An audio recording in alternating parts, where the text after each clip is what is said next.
लाल बाबा rice studio से आप देख रहे हैं न्यूज 18 बिहार झारखंड। नमस्कार, मैं हूं आपके साथ शिप्रा झा और आप देख रहे हैं अपना बिहार। बुलेटिन की शुरुआत इस वक्त की बड़ी खबर के साथ करेंगे। केंद्रीय कैबिनेट की बैठक में प्रधानमंत्री नरेंद्र मोदी ने आज बड़ी बात कही। एनडीए की एकता हमारी ताकत है, पीएम मोदी ने यह बड़ा बयान दिया। बिहार में मिली जीत पर पीएम मोदी ने सभी को बधाई दी। एनडीए गठबंधन ऑर्गेनिक है, प्रधानमंत्री नरेंद्र मोदी ने इस बैठक में अपनी बातों को रखते हुए कहा है। तो बड़ी खबर आपको बता रहे हैं, कैबिनेट की बैठक में आज प्रधानमंत्री नरेंद्र मोदी ने ये बड़ी बातें कही हैं, जिसमें उन्होंने कहा कि हमारी एकता ही हमारी ताकत है और हमारी एकता की वजह से ही बिहार में हमें जीत मिली है। एनडीए गठबंधन ऑर्गेनिक है।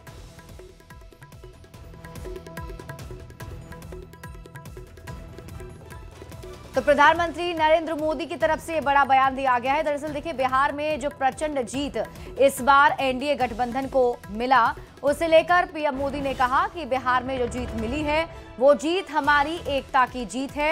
एनडीए गठबंधन एकजुट है, एकता के साथ चुनावी मैदान में उतरा। हमारा गठबंधन ऑर्गेनिक गठबंधन है, यही वजह है कि हम पर जनता का विश्वास है और इस ऑर्गेनिक गठबंधन की वजह से ही हम जीत पाए हैं। तो बड़ी खबर आपको बता रहे हैं, केंद्रीय कैबिनेट की आज बैठक हुई और इसमें प्रधानमंत्री नरेंद्र मोदी ने इन बातों का जिक्र किया। बढ़ते हैं आगे और बात अगली खबर की। भवन निर्माण विभाग ने पूर्व मुख्यमंत्री राबड़ी देवी को नया सरकारी आवास आवंटित कर दिया है और अब उन्हें अपने पुराना सरकारी आवास 10 सर्कुलर रोड छोड़ना होगा और विभाग की तरफ से आवंटित 39 हार्डिंग रोड में जाना होगा। न्यूज 18 के पास राबड़ी देवी के नए बंगले के अंदर की एक्सक्लूसिव तस्वीरें हैं। न्यूज 18 संवाददाता रवि एस नारायण की ये रिपोर्ट देखिए। राबड़ी आवास का पता बदल गया है और अब राबड़ी देवी जो हैं वो 10 सर्कुलर रोड के बजाय 39 हार्डिंग रोड में रहेंगी। और ये देखिए एक्सक्लूसिव तस्वीरें जो है हम आपको दिखा रहे हैं। ये जो 39 जो हार्डिंग रोड है उसकी जो तस्वीर है हम आपको दिखा रहे हैं। बाहर की जो तस्वीरें हैं वो आप देख सकते हैं कि ये नीचे और ऊपर 2 तल्ले के जो मकान है वो है। और यहाँ पे अगर आपको मैं अंदर चल करके अगर तस्वीरें अगर आपको दिखाऊं तो यहाँ पे आप जैसे ही प्रवेश करेंगे यहाँ पे एक बड़ा सा जो है बैठ के यहाँ जो सोफा है वो लगा हुआ है यहाँ पे। और आपके बता दें कि यहाँ पे तमाम जो चीज़ें हैं, देखिए ये एक कमरा है जहाँ पे अभी इसके ठीक करने की कोशिश की जा रही है और तमाम जो चीज़ें हैं इसको बेहतर तरीके से और जो है साफ सफाई और ये किया जाएगा ये कमरा। और साथ साथ आपको बता दें कि अभी तक फिलहाल ये जो है वो पूरी तरह से खाली है और आने से पहले इसे ठीक किया जाएगा। उसके साथ साथ आपको अगर दिखा दें कि साथ में जुड़ा हुआ एक और कमरा है, ये तीसरा कमरा जो है वो देख सकते हैं यहाँ पे। और यहाँ पे जो व्यवस्थाएं हैं वो तमाम जो है वो व्यवस्थाएं लगी हुई है। वहीं अगर आपको बता दें कि ठीक उससे जुड़ा हुआ ये चौथा कमरा जो है वो एक तरीके से जो है वो यहाँ पे कोशिश की गई है और ये एक बड़ा सा हॉल है जहाँ पे बैठ के की जा सकती है। और आपको बता दूं कि यहाँ पे जैसे आप अगर आएंगे तो जो 39 स्टैंड रोड है यहाँ से एक सीढ़ी जो है वो ऊपर जाती है। ये पूरा कमरा जो है वो बालकोनी का शक्ल है जहाँ से बाहर की तस्वीरें जो है वो आप देख सकते हैं। और ये जरा देखिए तस्वीरें, ये सामने में एक बड़ा जो गार्डन है। सरकार ने जो बड़े फैसले लिए हैं उसके बाद जो है वो वहाँ से अब हटना पड़ेगा लालू परिवार को। और ये 39 जो हार्डिंग रोड है वो अब नया पता जो है वो हो गया है। तो आपको बता दें कि यहाँ पे ये जो आलीशान घर है इसमें कमरे जो हैं वो लगभग आपको बता दें कि 4 से 5 कमरे नीचे हैं, 4 से 5 कमरे ऊपर हैं, बालकोनी है। तमाम जो कमरे हैं वो काफ़ी बेहतर तरीके से बनाए गए हैं, लेकिन आने वाले दिनों में इसे और ठीक करने की कोशिश की जा रही है। और तमाम जो है कुछ दिनों में जब वहाँ से राबड़ी आवास से जब सामान खाली होगा तो फिर यहाँ पे वो जो है बदल करके यहाँ पे आएंगी और अगले दिनों से आरजेडी की तमाम जो गतिविधियां हैं इस 9 स्टैंड रोड से चलेगी। कैमरा पर्सन दीपक के साथ रवि एस नारायण, न्यूज 18 पटना। 10 सर्कुलर आवास खाली करने के नोटिस पर राजनीतिक बयानबाजी भी अब तेज हो गई है। क्या कुछ कहा जा रहा है, आपको दिखाते हैं। अब उनके विधायक कम जीते हैं तो उसके साथ वो तो प्रक्रिया है, कल किसी को भी हो सकता है, और जितने आपके अलॉटेड विधायक उतने लोगों को उतना मकान अलॉट होता है। अब उसके दृष्टि से आपको हर विधायक को ये 5 साल बाद जब चुनाव होता है तो ये समझना चाहिए। अब उन लोग का था कि राजतंत्र बना रहेगा। अब देखिए, ये भावनात्मक टिप्पणियां वो करना चाहे उन्हें कोई नहीं रोक सकता है, लेकिन जनता के दिलों में तो आरजेडी पहले ही खत्म हो चुकी है। ताज़ा जनादेश ने स्पष्ट तौर पर यह बता दिया है कि राजद जितनी लंबी चौड़ी बातें चुनाव में करता रहा हो, जनता ने तवज्जो नहीं दिया, और शायद इसीलिए इतना बुरा प्रदर्शन राजद और उनके साथी दलों का बिहार विधानसभा के पिछले चुनाव में हुआ। 10 सर्कुलर आवास खाली करने के नोटिस पर लालू प्रसाद की बेटी रोहिणी आचार्य ने नाराजगी जाहिर की और नीतीश सरकार पर निशाना साधा। उन्होंने सोशल मीडिया पर पोस्ट करके लिखा, सुशासन बाबू का विकास मॉडल, करोड़ों लोगों के मसीहा लालू प्रसाद यादव का अपमान करना पहली प्राथमिकता। घर से तो निकाल देंगे, बिहार की जनता के दिल से कैसे निकालिएगा। सेहत नहीं तो कम से कम लालू जी के राजनीतिक कद का ही सम्मान रखते। तो ये पोस्ट आपके टीवी स्क्रीन पर आपको दिखा रहे हैं। लालू प्रसाद की बेटी रोहिणी आचार्य की तरफ से ये पोस्ट किया गया है। राबड़ी देवी के आवास का पता बदलने के फैसले पर आरजेडी के वरिष्ठ नेता अब्दुल बारी सिद्दीकी ने सवाल खड़े किए हैं। उन्होंने नीतीश सरकार से पूछा कि आखिर आज ऐसी क्या नौबत आ गई जो आप ये फैसला लिए हैं। तो पूछना चाहिए उनसे जिन्होंने इस आवास को खाली करने का और इसकी जगह पे दूसरा मकान दिया है, तो ये तो उनसे पूछना चाहिए कि साहब औचित्य क्या है। 20 साल से जब उस मकान में हैं और वो भी पूर्व मुख्यमंत्री हैं, नेता विरोधी दल हैं, तो क्या मतलब कारण हुआ, ये हम लोग भी जानना चाहेंगे, बिहार की जनता भी जानना चाहेगी। खबर आपको पटना से बताते हैं, जहां राबड़ी आवास को लेकर सियासत काफी तेज हो गई है। डिप्टी सीएम विजय कुमार सिन्हा ने भी बयान दिया और उन्होंने कहा कि विभाग का मामला है, जब भी सरकार आती है तो आवास बदलने और आवास आवंटन की प्रक्रिया होती है। के तहत का मामला है, सरकार नियम के अनुसार हर बार नई सरकार आती है तो आवास बदलने का और आवास आवंटन का प्रक्रिया होता है भवन निर्माण विभाग का, उसके तहत हो रहा है। तो राबड़ी आवास खाली करने पर जेडीयू प्रवक्ता नीरज कुमार ने तंज कसते हुए कहा कि लालू जी की मोह माया है, उन्हें मोह माया से उठना चाहिए। सब माया है लालू जी, उम्र के चौथे पड़ाव पर माया के चक्र में क्यों पड़ गए। परिवार का माया वो आपको न्यायपालिका पहुंचा दिया, संपत्ति की माया न्यायपालिका में आपको खड़ा करवा दिया, जेल की यातना झेलना पड़ा। अब आपको सरकारी बंगले का माया, यह जीवन के चौथे पड़ाव पर जो भी आपको सलाह दे रहा है वह गलत दे रहा है। मोह माया इन चीजों से ऊपर उठिए। और इस बीच रुक कर लेते हैं बड़ी खबर की ओर। आईआरसीटीसी टेंडर घोटाले से जुड़ी आपको इस वक्त की बड़ी खबर बताते हैं। आईआरसीटीसी मामले में अहम सुनवाई हुई, राबड़ी देवी की अर्जी पर अहम सुनवाई हुई। जज को लेकर ये अर्जी दायर की गई थी। दिल्ली की राउज एवेन्यू कोर्ट ने सीबीआई को नोटिस भेजा। सीबीआई से नोटिस का 6 दिसंबर तक जवाब मांगा गया है और अगली सुनवाई 6 दिसंबर को होगी। मौजूदा स्पेशल जज विशाल गोगने को बदलने की मांग की गई है। इस अर्जी के जरिए किसी अन्य जज के पास ट्रांसफर करने की मांग राबड़ी देवी ने की थी।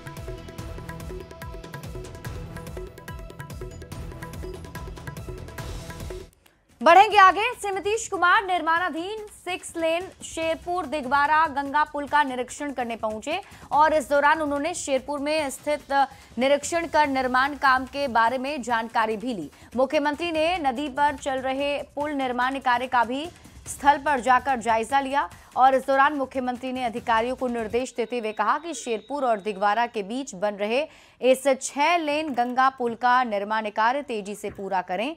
32 करोड़ के लागत से 12 किलोमीटर लंबा गंगा पर बन रहा ये ब्रिज है। निरीक्षण के दौरान मुख्यमंत्री ने कहा, राज्य सरकार विकास परियोजनाओं को तेजी से आगे बढ़ाने के लिए प्रतिबद्ध है और इन दोनों परियोजनाओं के पूरा होने से लाखों लोगों को सीधा लाभ मिलेगा।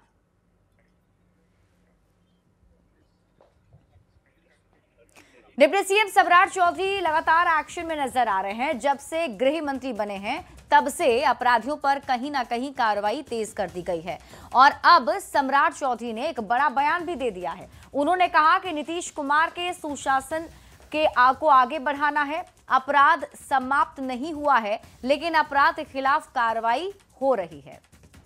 लगातार नीतीश कुमार जी ने सुशासन दिया है, अपराध समाप्त नहीं हुए, अपराध पर कार्रवाई हो रही है और नीतीश जी ने सुशासन दिया। बार बार कह रहे हैं कि ऑर्गेनाइज क्राइम को खत्म किया है, आपराधिक घटना हो रही है, चिंता का विषय और आगे उसको भी ठीक करना है। इस पर सरकार पहल। वहीं बिहार के उद्योग मंत्री दिलीप जायसवाल ने दिल्ली के प्रगति मैदान में अंतर्राष्ट्रीय ट्रेड फेयर में लगे बिहार पवेलियन का दौरा किया। उन्होंने कहा कि ऐसे आयोजन से राज्यों को अपनी क्षमता दिखाने का अवसर मिलता है। बिहार पवेलियन में मिथिला पेंटिंग, मखान, भागलपुर सिल्क समेत कई विशेष उत्पाद प्रदर्शित किए जा रहे हैं। उन्होंने ये भी कहा कि बिहार के फूड प्रोसेसिंग और पारंपरिक उत्पादों को देश दुनिया में पहचान दिलाना सरकार का लक्ष्य है। जाएगा। मैंने अभी देखने के बाद मुझे पता चला कि बहुत से ऐसे प्रोडक्ट हैं जिनको फूड प्रोसेसिंग के बहुत सारे प्रोडक्ट हैं, अन्य प्रोडक्ट हैं जिनको और भी आगे लाने की आवश्यकता है और आगे बिहार का प्रोडक्ट पूरे देश के अंदर, दुनिया के अंदर जाए, ये हम लोग का जो है टारगेट रहेगा। बिहार बोर्ड ने डीएलएड एंट्रेंस एग्जाम का रिजल्ट जारी कर दिया है, जिसमें कुल 79.01% अभ्यर्थी सफल हुए हैं। वही अध्यक्ष आनंद किशोर की माने तो दिसंबर के दूसरे सप्ताह में एसटीईटी का रिजल्ट भी जारी होगा और इसके अलावा आईआईटी और मेडिकल की तैयारी के लिए फिर से इस बार निःशुल्क कोचिंग के लिए फॉर्म भरा जाएगा। बिहार बोर्ड के बच्चे इसमें दाखिला के लिए 30 नवंबर तक फॉर्म भर सकते हैं। बिहार बोर्ड के चेयरमैन आनंद किशोर से खास बातचीत की है न्यूज 18 संवाददाता रजनीश कुमार ने। डीएलएड एंट्रेंस का रिजल्ट जारी कर दिया है, वहीं एस्टेट को लेकर भी एक नई सूचना मिली है और बिहार बोर्ड की तरफ से निःशुल्क कोचिंग की व्यवस्था कराई जाती है, जिसको लेकर भी हम बातचीत करेंगे। हमारे साथ बिहार बोर्ड के चेयरमैन आनंद किशोर हैं। सर, डीएलएड एंट्रेंस का जो रिजल्ट जारी हुआ है, कैसा रहा रिजल्ट? साथ ही एस्टेट के जो अभ्यर्थी है वो भी इंतजार में। आज डीएलएड संयुक्त प्रवेश परीक्षा 2025 का परीक्षाफल घोषित किया गया, जिसमें कुल 3,23,313 परीक्षार्थी सम्मिलित हुए थे, जिसमें से 2,55,468 परीक्षार्थी उत्तीर्ण हुए हैं, जो कुल संख्या का 79.01% है। इस परीक्षा में जो भी परीक्षार्थी उत्तीर्ण हुए हैं उन सबों के लिए राज्य के 306 डीएलएड शिक्षण संस्थानों में एडमिशन हेतु आगामी 29 नवंबर से 5 दिसंबर तक नामांकन हेतु ऑनलाइन फॉर्म भरे जाएंगे और इसमें उनके चॉइस कम मेरिट कम रिजर्वेशन के आधार पर उनको संस्थानों का नामांकन किया जाएगा। एक निःशुल्क कोचिंग की व्यवस्था जो आपकी हुई थी, उसका क्या आंकड़ा है? कितने पास आउट हुए, कितने साल हो गए और आप क्या बदलाव कर रहे हैं? देखिए, यह जो व्यवस्था 2 वर्ष पूर्व 2023 में आवासीय फ्री जेई और इंजीनियरिंग कॉम्पिटिशन्स की परीक्षाओं के लिए और नीट और अन्य मेडिकल परीक्षाओं की तैयारी के लिए जो शुरू किया गया था, पहला बैच काफी विलंब से शुरू हो पाया था क्योंकि प्रक्रियात्मक कई सारी चीजें प्रथम बैच के साथ में सब कुछ इस्टेब्लिश करना पड़ता है। तो प्रथम बैच जो सामान्यतः अप्रैल माह में शुरू होना चाहिए, वह वस्तुतः 5 माह विलंब से सितंबर माह में ही प्रारंभ लगभग एक प्रकार से फुल फ्लेजेड व्यवस्था हो पाई। मतलब कुल कितने सीट्स हैं आपके संस्थान में और कहां-कहां पर यह संस्थान अभी काम कर रहा है? इसके लिए इस जो फ्री इंजीनियरिंग और मेडिकल कोचिंग की व्यवस्था की गई है समिति द्वारा, इसमें पटना में आवासीय रूप से 200 विद्यार्थियों के लिए आवासीय फ्री कोचिंग की व्यवस्था की गई है, जिसमें 100 छात्रों और 100 छात्राओं के लिए निःशुल्क आवासीय कोचिंग की व्यवस्था की गई है इंजीनियरिंग और मेडिकल के लिए, जिसमें रहना, खाना से लेकर हर प्रकार की शिक्षण सामग्री से लेकर कुछ उनको अलग से प्रोत्साहन राशि और सभी प्रकार की सुविधाएं दी जाती हैं।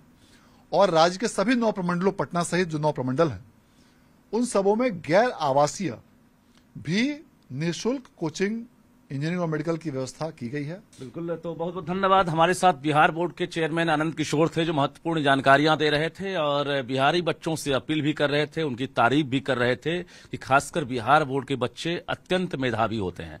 जाहिर है इन्होंने पहल की है और जो रिजल्ट है वो सबके सामने है। कैमरामैन दीपक के साथ Rajneesh Kumar, news 18 Patna.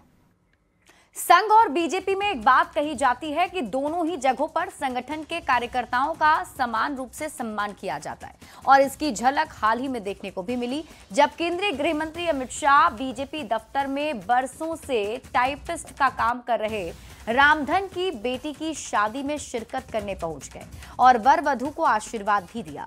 Social media पर यह तस्वीर वायरल हो रही है और लोग इसकी जमकर चर्चा कर रहे हैं। सोशल मीडिया पर इसे लोग बीजेपी संगठन की असली ताकत कह रहे हैं। 3 अगस्त को नई दिल्ली के द्वारका में संपन्न हुई इस शादी में बीजेपी के कई नेताओं ने शिरकत की।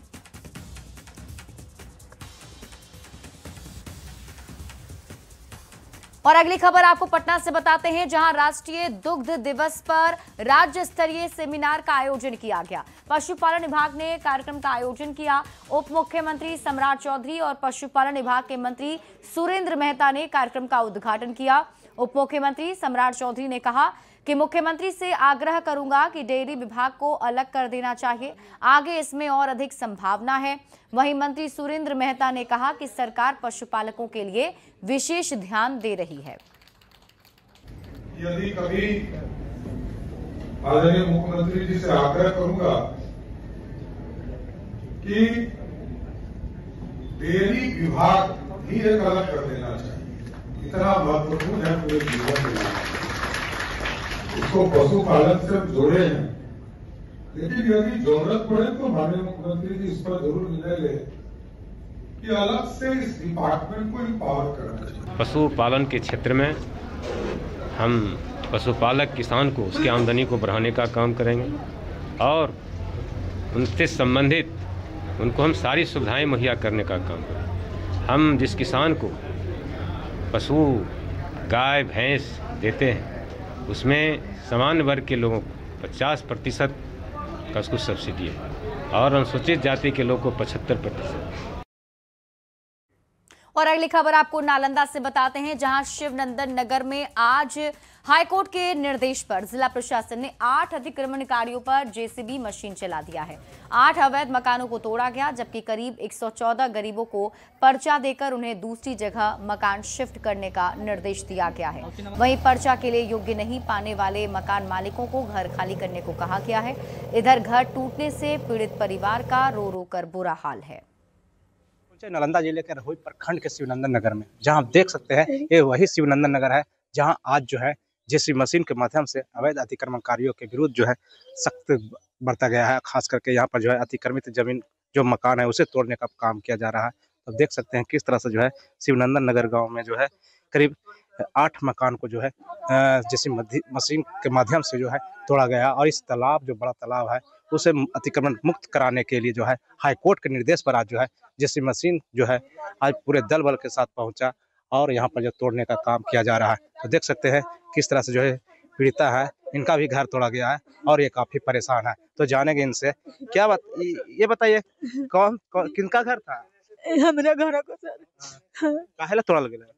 ऐसे तोड़े हमारा नोटिस नहीं दिया ने कुछ दिए सर, ऐसे तोड़ दिया। हमारा एक भाई तोड़ दिया आके, बोले कि नहीं तोड़ेंगे वो धीरे तोड़ेंगे। तीन मरतेबरी लगा हो गई सर, हमारा तोड़ दिए घर। लोग क्या दिक्कत है, मेरी शादी अब लग गई थी, अब तो कटी नहीं जाएगा, टूट जाएगी नहीं मेरी शादी सर।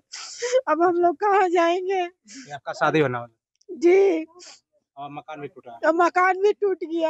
कैसे रहेंगे? भाई बेरोजगार भी है, कोई काम नहीं, कुछ कोई की जगह मिला है, सबका पर्ची कल मिला है, सबको जगह मिला है, हम लोग को कुछ नहीं मिला है। तो कहा जाए तो यहाँ पर जो है फिलहाल जो है इन लोग को जो काफी परेशानियों का सामना करना पड़ रहा है। नालंदा से न्यूज़ 18 के लिए अभिषेक कुमार। राजधानी पटना में भी एक बार फिर पीला पंजा गरजा है, जहां पटना सिटी के गंगा पाथवे पर प्रशासन की टीम ने बुलडोजर से अतिक्रमण को हटाया। सड़क किनारे अवैध रूप से बने पक्के निर्माण को तोड़ा गया, वहीं गंगा किनारे अवैध रूप से बने कई खटालों को हटा दिया गया है। इस दौरान कार्रवाई का विरोध भी किया गया, हालांकि कार्रवाई जारी रही। बता दें कि राज्य सरकार ने गंगा किनारे बने गंगा पाथवे को अपग्रेड कर 4 लेन बनाने का फैसला लिया है। ऐसे में सड़क का चौड़ीकरण हो रहा है और अतिक्रमण को हटाया जा रहा है। ये सरकार का ड्रीम प्रोजेक्ट है, जो कि जेपी गंगा पथ के पैरेलल नीचे वाली जो रोड है वो 4 लेन होनी है। ये गाय घाट से दीदारगंज तक 4 लेन होनी है, तो इसी में जो अवैध अतिक्रमणकारी है उसको है जो कि रिमूव कराया जा रहा है। आज महाराज घाट से कहाँ? हाँ, महाराज घाट से आज दीदारगंज तक चलेगा। दीदारगंज तक है खाली कराने का, जहाँ तक शाम तक हो सके वहाँ तक कराया जाएगा। खबर आपको छपरा से बताते हैं, जहां सदर अस्पताल में जोरदार हंगामा हुआ है। एक कथित महिला दलाल और सुरक्षाकर्मी के बीच मारपीट हो गई। सुरक्षाकर्मी संगम देवी ने कहा कि महिला दलाल जबरन रजिस्ट्रेशन काउंटर पर रजिस्ट्रेशन के लिए धक्का मुक्की कर रही थी। जब उसे रोका गया तो सुरक्षाकर्मी के साथ मारपीट शुरू कर दी, जिसके बाद मौके पर पहुंची पुलिस ने मामले को शांत कराया। कर रहे थे 9 से 5 हमारा गायनियो ऑफिस में ड्यूटी है, डॉक्टर के पास रहते हैं, तो वहाँ पे लाइन लगाए थे। ये गई तो ये बोल रही है कि हमको आगे जाने दो, 10% से पीछे थी। हम बोले कि लाइने सिरे न जाइएगा, तो बोली कि तुम ढेर बोलती हो, तुम हटो जल्दी। हमारे कॉलर में हाथ लगाने लगी, हमसे हाथापाई करने लगी। हाथापाई करते करते झोटा धो के पटक दी। पटकने के बाद पूरा एकदम से बोल रही है कि तुम यहाँ पे नहीं रहोगी, तुमको नहीं रहने देंगे। वो दलाल है सर, अन्नू नाम है उसका, रोज आती है दलाली करके जाती है। और इसी के साथ इस बुलेटिन में अभी के लिए बस इतना ही। आप देखते रहिए न्यूज़ 18 बिहार झारखंड।